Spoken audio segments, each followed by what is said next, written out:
what's going on, how y'all doing out there. So this video gonna be about what's worse for the NBA situation. Was it Kawhi Leonard with the money situation or Josh Giddy with the pervy situation?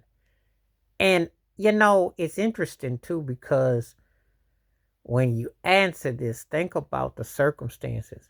Now, as great as OKC season was, and Shea Alexander's no doubt MVP had an incredible year. Last year they were a deep team, and they just came up short. They couldn't win with Josh Giddy. Could you imagine him with Adam Silver holding the trophy? Could you imagine that? Now, ask yourself how that works and comes into view. I just mentioned this because I want to know which one do you think is a worse look for the NBA? A guy that's in maybe on a money scheme that has to take one for the team and the owner so he can escape, or Josh Giddy, who was pervy underage with the girl. And they got him traded to Chicago. Still got, his job. He's not a passport brother. Interesting. The NBA is going overseas.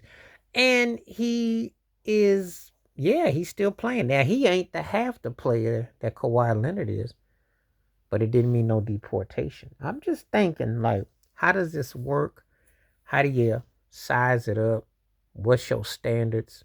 What's your, accountability? It's just interesting how they have ways that they do what they want to do, how they want to do things. Because you got to ask yourself, which one from your eyeballs is a worse look for the NBA?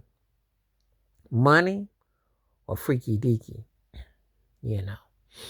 And, people hounded Giddy, and then it's going to kind of go away. He actually had a little bit of a run in Chicago. Nobody don't say nothing, See, it's the double standards that's at work. So you just kind of gotta wonder where you're gonna go with this. But it's definitely got you kind of thinking, like, okay, we're gonna, how we're going to assess this and what we're going to say about it. So, kind of like you shrug your shoulders and then you kind of like, I don't know, what are we gonna do with this? How are we gonna play this out? What's it gonna mean? What's it gonna matter? So, but yeah, Kawhi Leonard, Josh Giddy, which one looks more freaky deaky, and which one looks more like the NBA would have more explaining to do?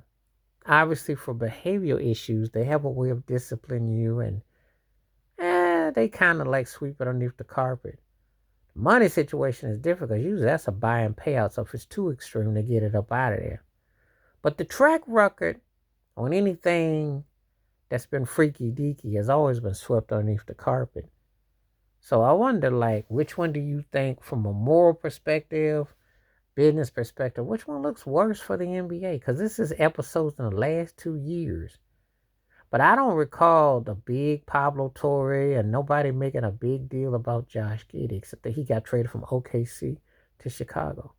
And OKC just so happens to win the chip this past year. Now, are you conspiracy theorists? Because if they had a one with him on the court, what would that have been like? And how would that have played out? So there's just so many unanswered questions with that. But which one do you think looks worse for the NBA in the situation the last 2 years, if it was to actually be based on morals and decency, etc.? Let me know in the comments below. Please hit like, subscribe, welcome thoughts, comments, and I do respond. Thank you. Wash your hands. Keep your mind clear. Watch out for nothing shit. If you like, stay safe, stay blessed, stay woke, stay free. I'm out one time. Peace.